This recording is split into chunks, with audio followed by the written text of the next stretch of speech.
Today's episode of the Bleav in Steelers show is brought to you by betonline.ag. This week marks the 2022 NFL draft. A lot you can wager on Thursday, Friday, Saturday. It's going to be a loaded draft, and that's what we're going to be talking about here on today's episode of the Bleav in Steelers show. But if you want to place a bet on anything that happens in the NFL draft, betonline.ag is the place to do it. Hey, whatever sport, whatever time, just make sure y'all go to betonline.ag, open 24/7. It's very easy to get started. Head over to the website today or use your mobile device to join. Use our promo code Bleav. That's BLEAV to get your 50% welcome bonus on your first deposit. Bet online where the game starts. All right, cue the music. It's time to start the show.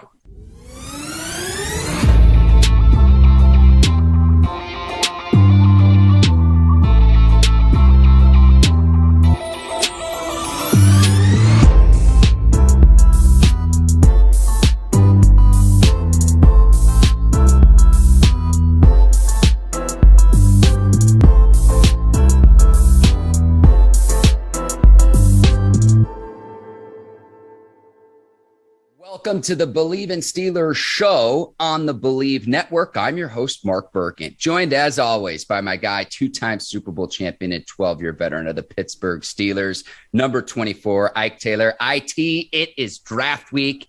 It is here. Right? We get to talk about the top DBs on today's show. But we start with some Steelers news. And speaking of DBs, they re-signed safety Terrell Edmunds on a team-friendly deal. 1 year, $2.5 million, a very savvy move by the Steelers front office. They saved themselves some coin as well. I love this deal for both sides. Very team-friendly deal. 1 year prove-it deal for Edmunds. But what was your reaction to hear that he will be back, the 4-year starter for the Pittsburgh Steelers? Yeah, team-friendly for the Pittsburgh Steelers. But if I'm Edmunds, I'm mad as hell. And the reason why, man, that market, that free agency market, Mark, it lets you know how teams really feel about you. That's exactly what it does. If you think you're good and you hit that market and don't nobody really want to give you the money, then you try to get your agent to say, man, teams trying to overprice or teams ain't want to give you what you want. Nah, they don't like you like that. But for the Pittsburgh Steelers, he just came back home. That's all it was. You know, they're familiar with him. He's familiar with Pittsburgh. He's familiar with the defense. He's familiar with the city. So, I mean, I guess he wanted to test the waters and see what he can get on the open market, but the open market wasn't open for him. But for the Pittsburgh Steelers, it just gives them enough depth at that safety position. And I still think they're going to draft the safety later on in the rounds.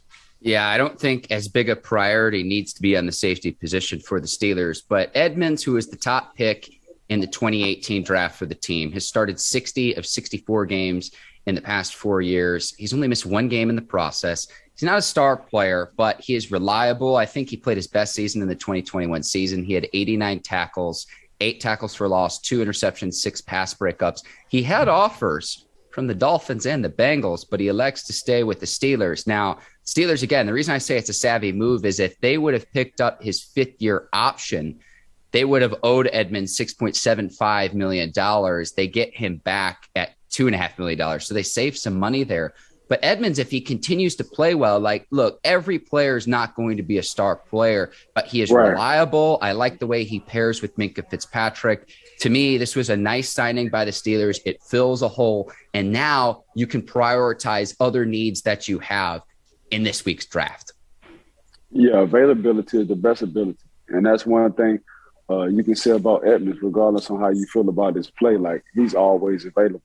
So if you're always available, man, at least you're giving yourself a chance. At least you showing your team, your teammates, and your coaching staff, like, hey, man, if I got to play 80 games, I'll probably make 79 out of the 80 games, and I like my percentage, you know. So he ain't doing nothing but just getting better to keep it 100, which I agree with you. What you first said, 2021 was his best season, but usually when it's payday season, people do play their best season when it's time to get that money. So we'll see what happens this year.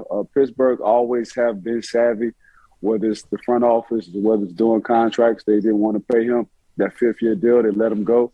They knew what it was on the market, and they brought him back for the dirt. No, Ike, you're right, because more than 4,000 snaps played. pick 6, they had a graphic up of the safeties that allow the lowest passer rating. Edmunds was 4th on that list behind Jordan Poyer, Quandre Diggs, and Jordan Whitehead. Edmunds was 4th. So again, a very reliable player, not a star player, maybe not what you'd expect from a first-round draft pick, but again, not every player is going to be a star. And at $2.5 million, 25 years old, tremendous value by the Steelers. We'll see what happens. And if he balls out in the 2022 season, maybe he does get that payday that he seeks next offseason. So, Ike, we're going to keep it in the DBs. And I'm really excited to be talking to you about this today because this week is the draft. We get to talk about our top corners and safeties. We're going to talk about corners. On tomorrow's show, we get to go through your mock draft as well. But this is the last position group. We're going to start with cornerbacks. And I was not surprised that you have the LSU kid, Derek Stingley Jr., as your top cornerback. I'd accuse you of some New Orleans homerism, but Stingley is regarded as, if not the very best corner, number 2. I personally have Sauce Gardner at number 1, but make the case, why is Derek Stingley Jr. your top cornerback in the 2022 NFL draft? He's your best all-around corner, whether it's bump and run coverage, whether it's off, whether him just diagnosing formations, down and distance, 3rd and 8, 2nd and 10. But he has the best ball skills out of anybody, you know. And they were saying if you just listen to what they were saying to LSU, if they really wanted to, man, they could have put him at wide receiver. He just so happened to play corner, you know. So and he did this coming in as a freshman. So when you come into LSU, and LSU is known to be DB City, when you come in as a freshman and you start as a freshman, and they say during the spring games that you're the best corner on the team, then you just show that with your play. That's Derek Stingley. But he's just too smooth. He's smooth in and out his breaks.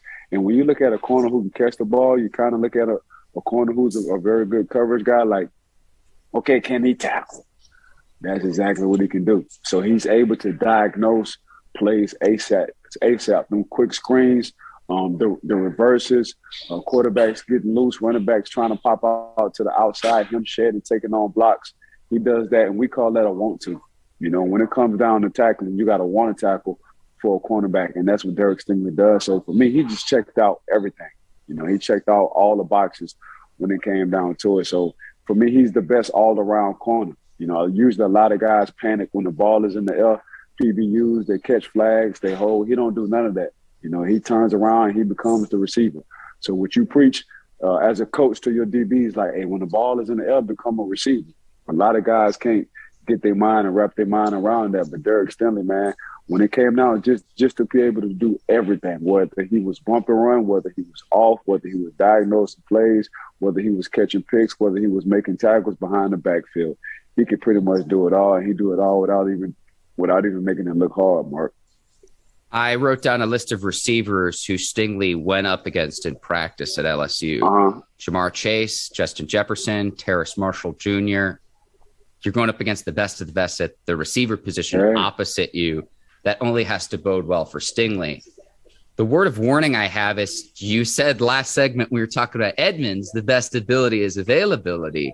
And he hasn't played much the last 2 seasons. And that's where I have a little bit of disruption of playing just 7 games in the 2020 season. Now, remember, 2020 was a little bit shortened, but combination of COVID disruptions, non-COVID illness, leg injury. And then he played in just 3 games in the 2021 season, held without a pick, but it was because of a foot injury. So that's just kind of, I don't know if I would say a caution flag, but again, I would just like to see more of him because from what I've seen of Derek Stingley Jr., from a talent standpoint, I'm right there with you. He's a 5-star prospect out of Baton Rouge coming into college. He was the 3rd overall player in his class, the top-ranked corner in his class. So it's no surprise he's at the top of your board. At number 2, though, Ike, go ahead, Ike, hop in. No, what you see from Derek Stingley, you see the progression of what you want to see in guys. In 3 years, he did that his first year. So usually he played like a senior. So he had the total package as a freshman. So you like to see guys grow and develop, you know, from their freshman year to their junior, senior year. He did everything his freshman year. That's what makes him so special. Yeah. Yeah, I mean, it was 6 interceptions, 15 passes defended as a true freshman when LSU won the national title. That 2019 Correct. Team, Ike, one of the all-time great college football teams. 100%. Wasn't just Joe Burrow, but Joe Burrow and company. Joe Burrow of the LSU band, because it's like every time the offense stepped on the field, it seemed like every position group, they had NFL talent at every level of both offense and defense. And Derek Stingley Jr. was certainly a part of that. No, I agree. At number 2, you've got Trent McDuffie out of Washington. We'll get to Sauce Gardner here in a second. I cannot believe Sauce Gardner's not in your top 2, but you like McDuffie. 4.44 and the 40. What else did you see from the Washington product? He's Honey Badger-like. When you popped in the tape of Trent McDuffie, he reminded me, I said, oh, man, he is Tyrann Mathieu all day, 2.0.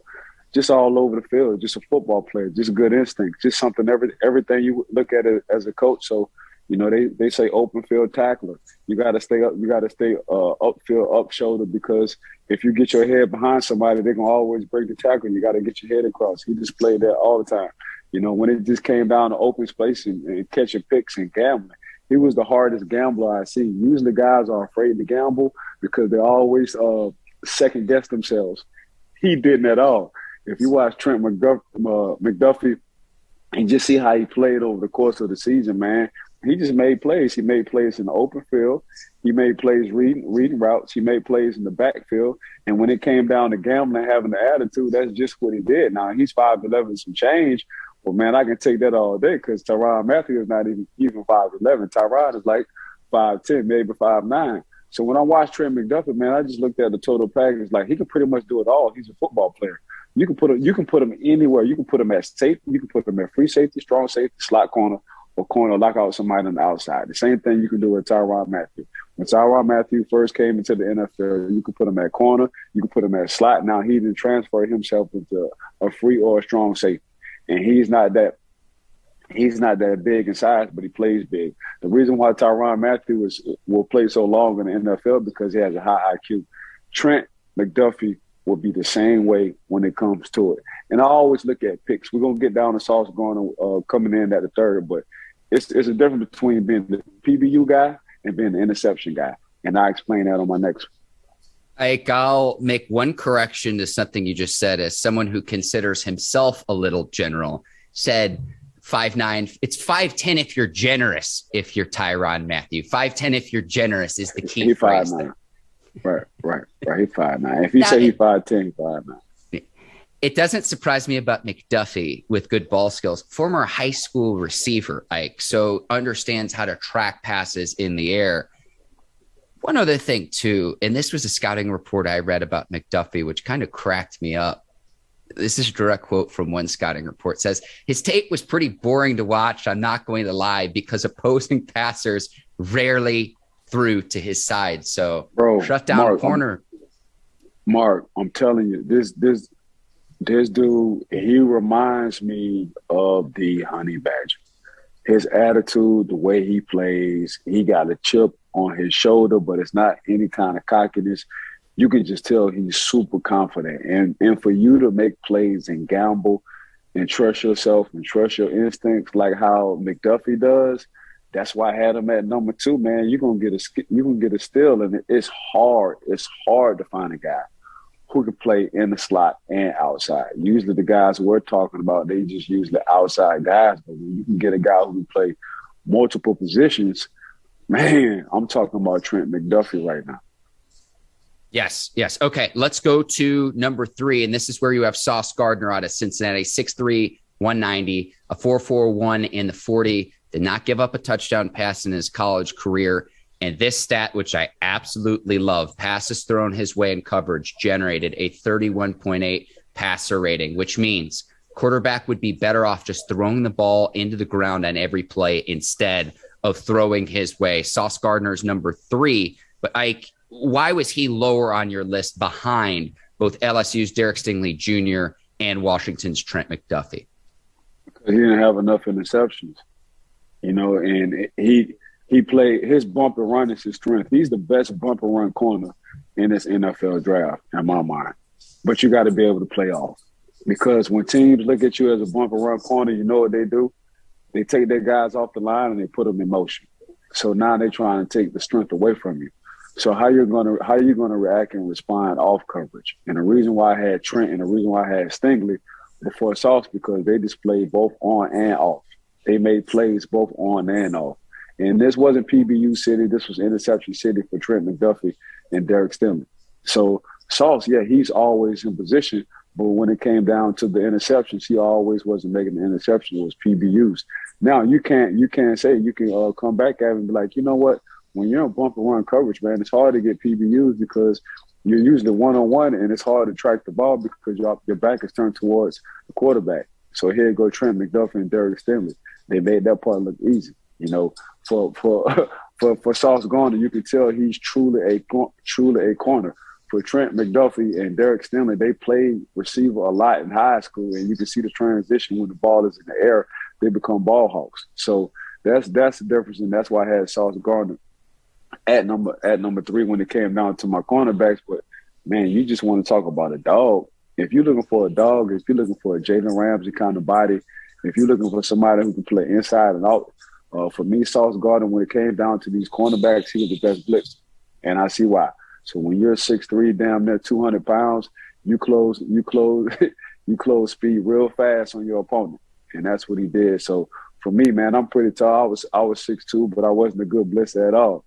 For me, when I got close to the quarterback, I was like, oh man. For Sauce Gardner, man, once he get to the quarterback, he accelerates. But for Sauce, man, the reason why I had him at number 3, I just thought those two guys, ball awareness. I thought their ball awareness was a little bit better than Sauce. I thought it just was more natural for Trent and Derek Stingley. Ike, this is where I'm going to push back a little bit and compliment you. I'll be your hype man. I'll carry your boom box. If we asked Mark Sanchez that same question, is Ike Taylor a good blitzer? Statement. I think he might say otherwise. Hey, that's why you're my dog. That's exactly why you're my dog. Keeping it at Sauce Gardner, more than 1,000 coverage snaps, was targeted just 31 times in the 2021 season, allowed only 8 catches for 60 yards all season long. That's impressive, bro. Now, I know he's playing in a non-Power 5 conference at Cincinnati, but they still made the college football playoff. Man-to-man coverage, man press coverage specifically, 321 snaps for Gardner, most in the nation by far. So you talk about true bump and run lockdown cornerback. He's the best. He's the best in this draft. Yeah. Yes, sir. Yes, sir. Jalen Pitre at number 4, Ike. He's out of Baylor, 5'11", 198, a 35-inch vertical jump, slim, wiry frame, but an explosive player. And Pitre was someone, Ike, where I thought you talk about lining up around the football field. You had him listed as a corner. I've seen him listed as a safety on some drafts. I think this is yet another player who has that versatility that you're talking about to play anywhere on the field. No, that's it. Now this is Honey Badger cousin as well. You know what I'm saying? Because the same stature, but he, like you said, he can pretty much Jalen Pitre, man. And we've been talking about. I think during the season we was talking about who they played, Oklahoma State in the bowl game, Mark. And is he the player who made the tackle? Yeah, so we was talking about. I texted and I was like, Mark, they got 2 safeties. They're gonna be playing the league soon, man. Like these players are NFL players. He's a Pittsburgh Steeler all day. You know, he's a Troy Polamalu, but he's not Troy Polamalu, but very instinctive, can play anywhere in the backfield, make plays 24/7. When you need a play to be made, Jalen Pitre will make the play. Now he's another one not that big in size, but he plays bigger than what he looks like. You know, Troy's 5'10" and some change. We ain't even gonna talk about his size because he's mad at it, but that's just what he did. He's very instinctive. Of course, he's in a Hall of Fame, but Jalen Pitre, the same thing, man. Jalen Pitre just pretty much did it all, whether it was off, whether it was on. He didn't have a particular position.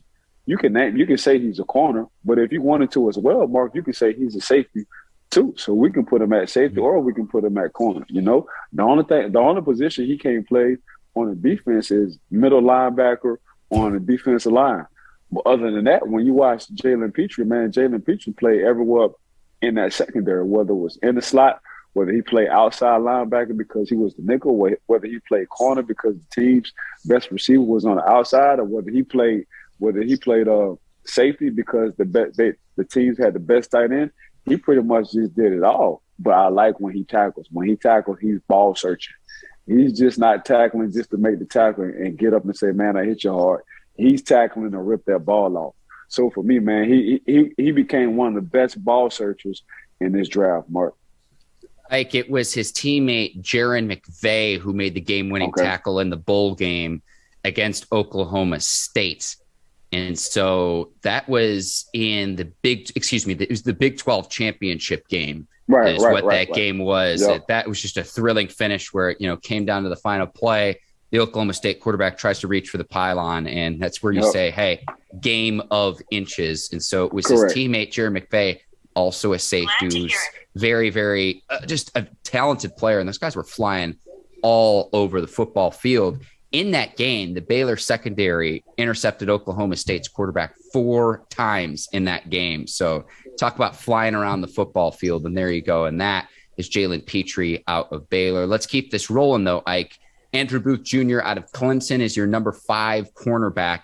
Again, another player who's gone up against NFL talent during his time at Clemson. That is only going to benefit him once he gets to the NFL. You want to talk about a guy who high points the ball. When he jumps up for the ball, whether he's either OBJing, coming down with the ball because he likes to catch the ball with one hand, or he's just jumping over everybody. Call him Superman. But, Andrew Booth Jr., he was instinctive. I thought sometimes when I watched him, he didn't trust himself all the time. But ball skills, that definitely wouldn't be a negative towards him because he definitely got ball skills. Him closing and wanting to tackle as well, him coming smooth in and out his breaks as well.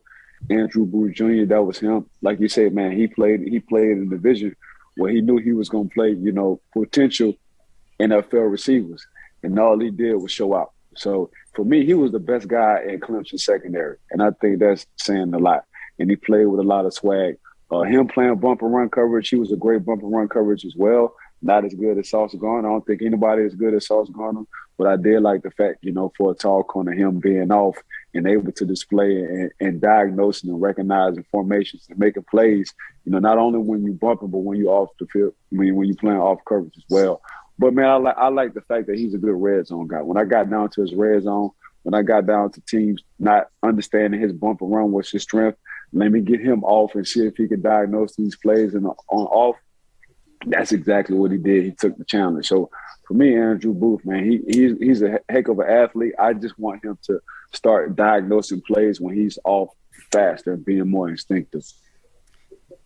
3 picks, 5 passes defensed in 2021, and Clemson had a down year. So I like that he still put up production considering most seasons Clemson has a dominant defensive line. And it's like, all right, who's going in the first round on our D-line this year? Clemson didn't have that this past season, and Booth still put up production. So I like to see that, Ike, for how he projects at the next level, considering, again, Clemson's defensive line is usually, if not the very best, among the best in all of college football. They didn't have that this past season. Booth still showed out. So that's why some team will draft him in the draft. You have a few honorable mentions we need to get to. Kaiir Elam out of Florida was one of them that you had, 6'2", 191. What'd you see from Elam at the cornerback position for the Gators? Big body. The top end speed just wasn't there for me. Everything, pretty much all his plays, everything was in front of him. I wanted to see him get stressed out. And what I mean by stressed out, a receiver might be a couple of yards in front of you. You're not panicking and making plays. So that's all it was for me. But he's an athlete. Whatever team he goes to, they're going to develop him into an Ike Taylor, probably better than Ike Taylor. But I don't know about that one. I'm just playing. But yeah, this Elam, man, he kind of reminded me of me. You know what I'm saying? He brought everything to the table. Very physical. And when I was coming out of college, I was physical as well. But Elam, for sure, man, he's a physical cornerback. It's just diagnosing plays. I think give him a year or two. We'll be talking about Elam for a long time, but when it comes down to everything you're looking for, size, height, and speed, I think he does have to work on his speed a little bit. And for me, that's him kind of dropping weight. I think guys, when they get when they get to the pro days and they let the agents talk to them, they figure they got to be big. Then when they get to the NFL, they understand, like, dang it, the NFL is moving real fast. I don't need to be that big. I just need to be strong. And I need to be able to use my quick twitch muscles. So, you know, Elam for me, man, he just showed me everything these other guys showed me. It just wasn't at the consistent level as everybody else. He wasn't doing that consistently. But when you give him 1 or 2 years, I think he's going to be very productive in the NFL. 3-year contributor at Florida, 5 picks, 20 pass deflections, and 2.5 tackles for his career with the Gators. One other player I want to mention too, before we get to the safeties, Kaiir Gordon out of Washington as well. Another cornerback that I had as an honorable mention on my list. So all those guys will get picked at some point in this year's draft, Ike. And so it's always hard to project. We usually get to 5 and then get to a few honorable mentions. But let's continue, and let's go to the safety position now. And Kyle Hamilton out of Notre Dame is your number 1. No surprise there. 6'4", 220. Some people might see the 4.59 and the 40, but I look at the 38-inch vertical, the 10-foot, 11-inch broad jump. So he is explosive in short spaces. It's like having a linebacker at the safety position. And given his size, he's able to guard bigger receivers and tight ends down the field. Ike, it's no surprise that he had a college basketball scholarship before he ever even received a football scholarship. I love his physicality. I love his size. This is why you have him as your top safety. I think he is being undervalued overall in the 2022 draft. I just don't understand why he's not getting more consideration to go earlier in the draft than he is. That's Kyle Hamilton out of Notre Dame. For me, he's a top 5 pick. If you don't go in the top 5, something wrong. You know, I think after Kyle Hamilton is just a drop-off when it comes down to the safety position. That's how good Kyle I'm with Hamilton you. I'm is. with you. You know, so 6'4", 226, 220, 6'4". So picture you seeing somebody on the football field who's 6'4". You usually think about an offense or a defensive lineman. No, that's a safety. And he's coming downhill. And he's coming downhill with bad intentions. And he can also pick the ball off because he's a ball hawk. He can play around the line of scrimmage. He can play away from the line of scrimmage. He can play free safety. He got range. And he don't mind coming downhill and blitzing and putting a little snot out your nose. So say on how hard he hits. but Kyle Hamilton, man, he just I promise you, man, I'm not gonna say it's not gonna be hard talking about other safeties in this draft, but by far he just might be the only first round safety going into this draft. That's just how special this kid is. I watched the Florida State game. I saw the first Florida State game when they played Florida State. He was all over the place. He damn near won that game on his own. I think he had 2 interceptions. He wound up dropping another one. Then I think he had a forced fumble. So, but he's just been like that throughout the whole course of his career. And what shocked me, usually guys who are that big, Mark, who are that tall, they're not very good open field tacklers because they really don't know how to break down and tackle. For him, he don't break down. What he understands is the closer he gets to his ball carriers, the more he accelerates, the faster he accelerates. So he just closed the air, or he takes the air out the balloon, we like to call it. So that's one that Coach LeBeau used to always say, man, the closer you get to a defender, don't break down, because when you break down, you're giving him a two-way go. The closer you get to him, the faster you accelerate. And it wind up working out perfect. The same thing with Kyle Hamilton, man. Once he in open space, man, and you know guys, little shifty guys, you got a guy who's 6'4", you might got a running back who might be 5'9", 5'10". You like that one-on-one battle if you're an offensive coordinator. Nah, Kyle Hamilton is winning them battles more than often. So he was just totally different from me, man. I think he's just a special safety. I think, man, when it comes down, he's a top 5 pick, and we shall see coming up on third. Yes. The only caution I would have was he had a season-ending knee injury, and so maybe you have a little bit of trepidation there, but he was on Bruce Feldman's freaks list, Ike, and at least when he was in college at Notre Dame, here's what he tracked. So he had a 38-inch vertical at the combine. He's been measured at 41 inches. His broad jump was 10 foot, 11 inches. Like, that's insane. And then while he was playing, he was tracked on a GPS as running 21 miles per hour. So people say the 4.59 and the 40, once he gets moving, like I'm not so much as concerned about that. And he played deep middle of the field as a safety, played the two deep, he played down in the box. He can play anywhere. And so that's why he can do both. Sometimes you have safeties where it's like, okay, he's just your center fielder. He's just your deep safety, or, oh, he's just going to play down in the box, say an 8-man front with the linebackers. He can do it all. Let's keep this rolling though. Bryan Cook out of Cincinnati is your number 2 safety, 6'1", 206. Oh, hop in, Ike. Hop in, Ike. He's a Steeler. He's a Pittsburgh Steeler. He's an alpha. He's a thumper. He's a tone setter. He catch picks when he needs to, but what he likes to do, he likes to fill in the lane with bad intentions. So he want all the one-on-one action.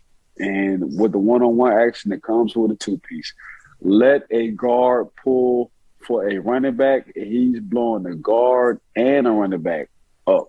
Let a tight end or running back try to chip him, he's blowing a tight end and a running back up. Give him an inch, he's taking 8 miles. He's very disrespectful when it comes down to hitting you on the field. As soon as I saw Cook, I said, oh, Lord, he's a Pittsburgh Steeler, baby, all day. That's just his intensity. That's just his old school brand of football. That's just his, a referee could have kicked him out of the game because it was helmet to helmet. So he's always borderline when he comes down here. Your referee out like, you know what, I'm going to hold this flag on this one. But it was just the excitement, man. You can just see an alpha pop out the tape if you're an alpha. And that's exactly what he brought to Cincinnati, man. These guys, that secondary between Sauce and him, Sauce locked down the outside, but Cook was the banger. He was the thumper. He was the open field tackler. You could just tell they rally around on the offensive side as well, Mark. You could just tell they rally around his presence on the field, and them don't come around often. But for me, in my mind, he's definitely a Pittsburgh Steeler. I know college stats don't always translate to the NFL, but here's how good Cincinnati's secondary was in the 2021 season. They ranked number 1 in the country against pass efficiency defense, number 2 in passing yards allowed, number 3 in interceptions, number 4 in opponent completion percentage. So this was a dominant secondary. I remember Cook because he intercepted the Heisman Trophy winner, Bryce Young, in the college football semifinal game, the college football playoff. And intercepting the guy who's probably going to be, okay, maybe not the top overall pick, but a top 5, top 10 pick in next year's draft. Right. It's pretty good. And again, I know that Cincinnati's a non-Power 5 team, but I look at the dominance that they had in the secondary. Again, Cook's part of that, along with Sauce Gardner. If those are two, they're going to be 2 NFL contributors immediately. Gardner's going to be a starter from day one. We'll see about Cook. But 2 NFL players in your secondary at the college level. That's saying a lot. You're cooking with gas. You doing more to cook on gas. That's that nitro on top of it, too.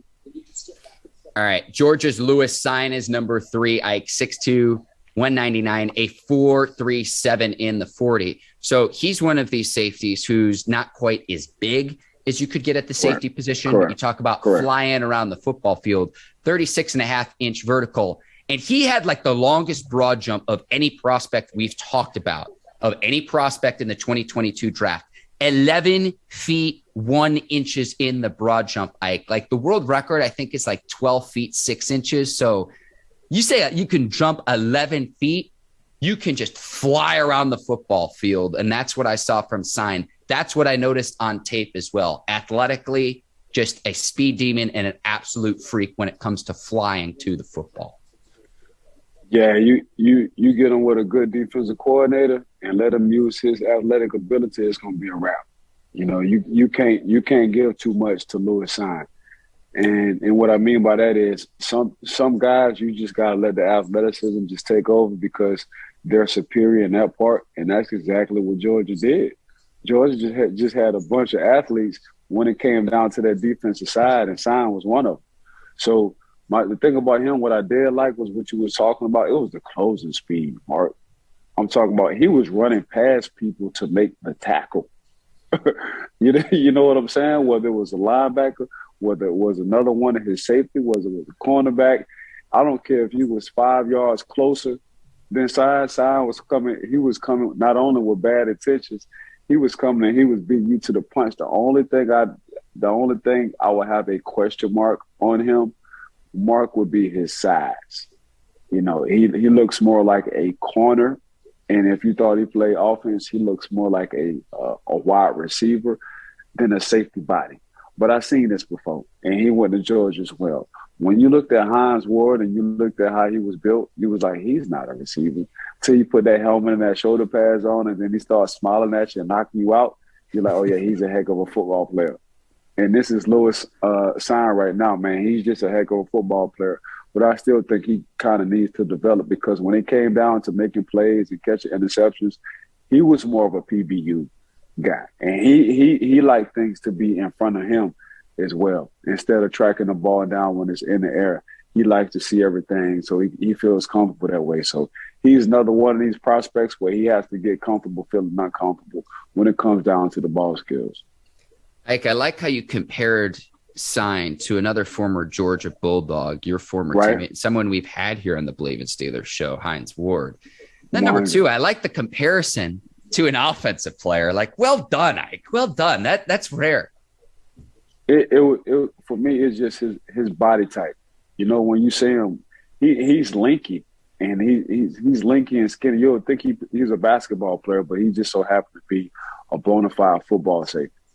Okay, Jaquan Brisker out of Penn State checks in as the number 4 safety, 4.49 in the 40, a 34.5-inch vertical jump. Brisker was the team captain for Penn State, and this is a common theme on a lot of the defensive backs we're talking about today, but yet another player who lined up all over the field in single high looks, in 2 high looks, down in the slot, up in the box, everywhere. It's like rinse and repeat. Brisker, no exception for today. The versatility, Ike, is yet again something we're highlighting with one of the defensive backs that we're talking about today. Yeah, he's best around the line. You know, when I watched him, I thought at his best he was around the line of scrimmage. You know, filling in the lanes, blitzing. He's a heck of a blitzer. He might be a slot corner in the NFL. You know, leaving him on the outside is not where I think is one of his strengths. But for me, man, Brisker always had the attitude to be a team captain. Man, you got to go by the book. You got to do well in school. You got to do well on the field. You got to be on time all the time. And you just got to have to be a natural leader. And for him, you can just tell that kind of comes out on tape. You can just tell how his team rallies to him. You can just tell watching the tape when something happens throughout the game, who the coaches go to. They go straight to Brisker on the defensive side and try to ask his thoughts and see what he sees or whatever they think he needs to do. His teammates talk to him all the time on adjustments and what they need to do. So when you look at that, man, and we try to talk about on the show, the sideline tells you everything. And the sideline for me, when it came down to Jaquan Brisker, man, it really did show why he was the team leader. There's just a few things I think he needs to work on, but keeping him in the box, I think, is just his strength. Okay. Ike, and again, all over the field. In his time at Penn State, played in 34 games, 153 tackles, 9.5 tackles for loss, 5 picks, 14 pass deflections. He was AP second-team All-American this past season in 2021. So that's Brisker out of Penn State. Your last safety at number 5 before we get to a few honorable mentions, that is Nick Cross out of Maryland, a 4.34 in the 40, 10-foot, 10-inch broad jump as well. Again, all over the field, was an all Big Ten conference pick for 3 seasons at Maryland. And Ike, he's an example of a player. I always like the players who succeed and do well on teams that are not as talented and they don't reap the benefits of playing with other talented teammates who are also NFL bound. Cross was still able to make plays for the Maryland Terps these past few seasons. Yeah, he's a true free safety. And I see why he had that kind of range, running a 4.3 and some change. You throw the ball up and you put too much air underneath that ball, Nick Cross going to get it. That's just, for me, when I saw Nick Cross, I thought of Earl Thomas from the Legion of Doom, a guy who sits back there who can play their free safety. I wish you would throw the ball too far or too short or just put some air on it. I'm definitely going to pick that ball off. And that's point blank, period. That's what he reminded me of, Earl Thomas. That's very, very high praise. Ike, let's get to at least one honorable mention. And Kirby Joseph out of Illinois is who you had here. 6'1", 203, 38.5-inch vertical, 10-foot 3-inch broad jump, 18 bench press reps, free safety, and went to Illinois. I was not surprised you include Joseph in because I looked, okay, where's Joseph from? Orlando, which is right where you are, Ike. So a little bit of favoritism, a little bit of homerism, but what do you see from Joseph, Ike? Because this sounds like a player maybe that you have some hands-on experience with. The floor is yours. No, I don't. But that's crazy you said that. Never met him. I just like what I saw on tape. I think he's another project, but here's another guy who plays with an attitude. But coming from Illinois, man, you like these guys coming from cold weather cities, especially at this safety position, because when they get cold, man, when you got to hit a big back, that thump feel a little bit different. You know, it bring a little tingling inside you. And so for me, when I look at safeties, man, just think about it, Mark. Cincinnati, cold weather, thumper. Notre Dame, cold weather, thumper. Kerby, cold weather, thumper. So a lot of your good safeties are coming from where, Mark? They're coming from cold weather cities. And this is what I be trying to get people to understand. So for Kirby, man, Kirby Joseph, I just had to put him in there, man. I think he has a few things to work on. For me, he's another in the box kind of safety, like a Brisker coming from Penn State. Give him 2 or 3 years, time to tell. But, you know, he's another one of those guys who just had the natural instincts. He just kind of had the green light at Illinois. You know, coach let him just pretty much, not so say do what he want, but, hey, man, I can't take your instincts away from you. I tell my son this all the time. Like, my son makes so many plays on the field, even though I want him to be in a certain situation, he'll come back and explain to them. I'm like, oh, okay, I can't take the instinct. The same way with Kirby. Kirby was just so instinctive at Illinois, Mark. All right, Ike, that's our top safeties, our top corners. And on Tuesday's show, so we're going to record a day early so we can get your mock draft out there so people can enjoy that in advance of Thursday, which is when the first round of the 2022 draft starts. The Steelers have the number 20th overall pick, Ike. And so we're going to be breaking that down here, who they selected the first round, second round, so forth. We're going to have full analysis here on the Bleav in Steelers show. But I'm really excited to go over the mock draft with you. And then when we did this last year, people thought you were absolutely nuts. You hit the nail on the head with Trey Lance going number 3 to the 49ers a year ago. So Ike Taylor thinks outside of the box, but there's a reason why Psychic Ike Taylor consistently makes appearances here on the Bleav in Steelers show. Really excited for tomorrow's recording of our mock draft. Hey, I can't wait, bro. I can't wait. You know, this our time right here, bro. So we definitely gonna get some kudos and some points on this one. I'm excited too, Ike, because I'm almost relieved of my duties. I've watched a ton of tape on YouTube as well. So thank you to the people who put that out there too, because it helps with the analysis. And again, the college stats don't always translate to the pro level. Correct. Ike, there are a lot of thanks in order for today's show. I want to thank you. You're the absolute best as a co-host here on the Bleav in Steelers show. I want to thank the Bleav Network for pairing us together. Check out some of their other shows as well. We're going to have you covered for the 2022 draft. Also, our producers over at Brinks TV, led by John Brinkus, Courtney Vargas, Herbert Diaz, and Lucy Oden. Thank you to the crew over at Brinks. Today's sponsor of the Bleav in Steelers show is betonline.ag. Again, if you have a bet to place for the 2022 draft, betonline.ag is the place to do it. And I want to thank the listeners and the viewers of the Bleav in Steelers show. Really excited here. Again, we are just days away from the 2022 draft. So this being draft week, it's one of my favorite days of the year. I cannot wait for Thursday night. Bro, I cannot wait as well. You know, so let's get this ball moving, man. I want to thank Mark. Got to thank betonline.ag, Bleav Network, Miss Courtney and her team at Brinks TV. Just want to thank everybody, man. Thank everybody for listening. Make sure y'all give us a 5-piece or 5-star for the reviews and ratings. For Ike Taylor, I'm Mark Bergin. Thank you for watching the Bleav in Steelers show. We'll see you tomorrow with our mock draft. Until then, take care. Have a great Monday. Take care and so long, everybody. Peace.